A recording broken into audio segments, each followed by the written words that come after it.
Paz de Cristo, povo de Deus, sejam bem-vindos ao canal Palavra do Pregador. Aqui nós estudamos a Palavra de Deus, examinamos Bíblias de estudos e muito mais.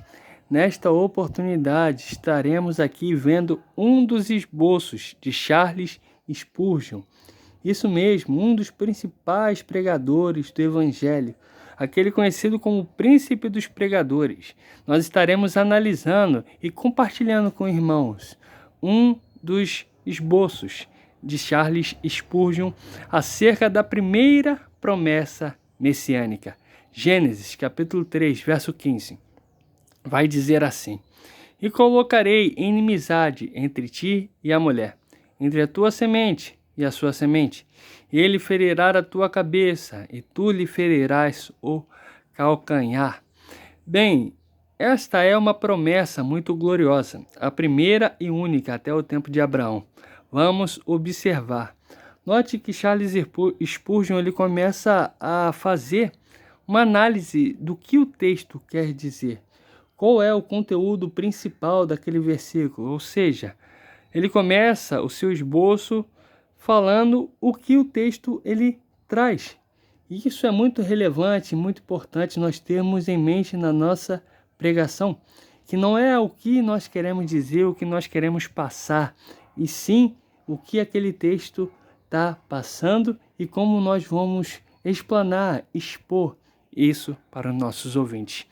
E Spurgeon ele vai começar a fazer aqui uma análise. Esta é uma promessa muito gloriosa, a primeira e única até o tempo de Abraão. Vamos observar. 1. A ocasião em que foi feita, fazendo algumas observações sobre os versos precedentes. 2. Os personagens mencionados. Ou seja, veja que Spurgeon ele começa fazendo uma análise do contexto. Isso é de extrema importância para você que prega a palavra de Deus, para você que deseja pregar a palavra de Deus. Antes de observar o texto, examine o contexto, o pano de fundo daquele versículo. De onde aquele versículo está sendo tirado? Porque nos dias de hoje, muitos têm tirado o texto do contexto e têm forçado a palavra de Deus, dizendo coisas que ela não diz, pelo simples fato de tirar aquele versículo do contexto real e verdadeiro dele. Então Charles Spurgeon ele começa fazendo seu esboço, a sua pregação, analisando primeiro o contexto que aquele versículo, aquele texto está inserido, e após analisar isso, ele vê os personagens mencionados.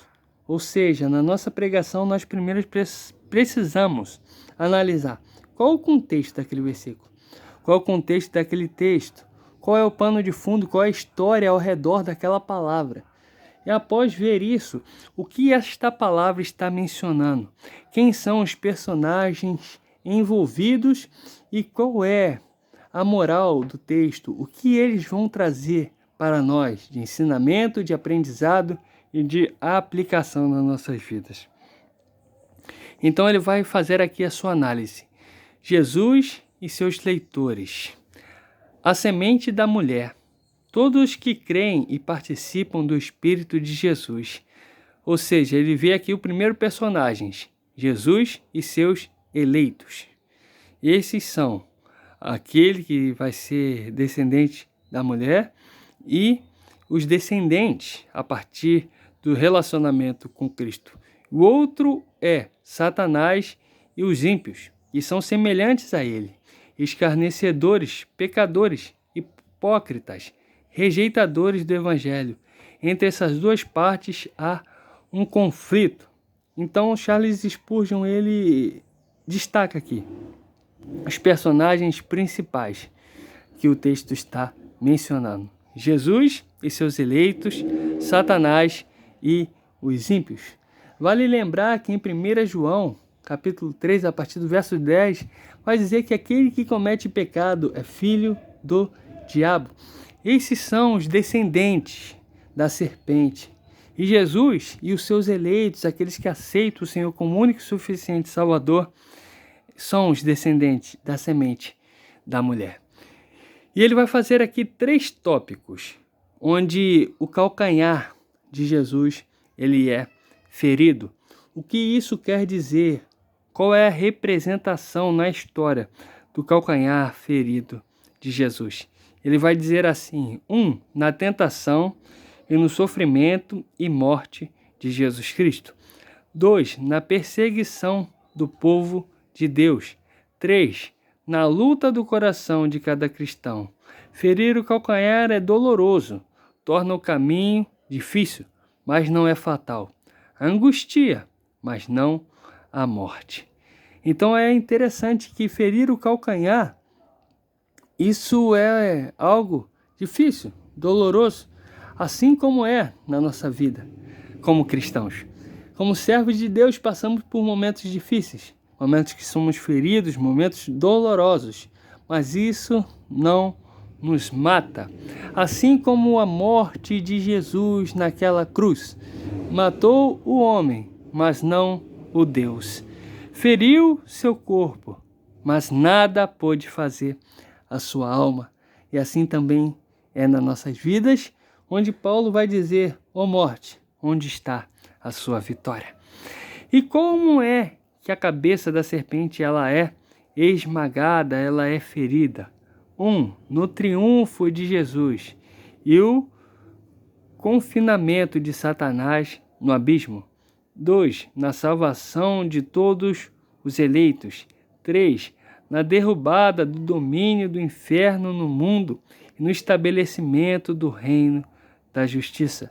Aqui, Satanás ele é destruído completamente. Primeiro, Jesus triunfa pessoalmente contra ele, o vencendo naquela cruz e o colocando no abismo. Segundo, ele vence as tentações de Satanás contra nossas vidas na salvação de todos aqueles que o recebem como único e suficiente Salvador. E terceiro, na derrubada do domínio do inferno no mundo, no estabelecimento do reino da justiça. E é por isso que Jesus vai nos ensinar a orar: venha o teu reino, seja feita a sua vontade.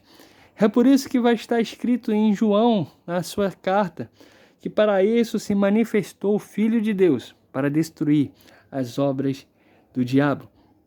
Esses são tópicos importantes, interessantes, de uma pregação expositiva. Você analisar, compreender o contexto e o que aquele texto quer dizer e separar e dividir a mensagem segundo as palavras-chave daquele versículo.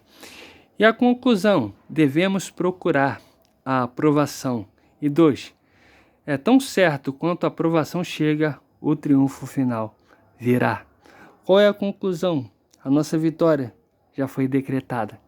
A vitória contra a serpente, a sua cabeça será esmagada, porque no livro de Romanos diz que o Deus de paz esmagará Satanás debaixo dos nossos pés.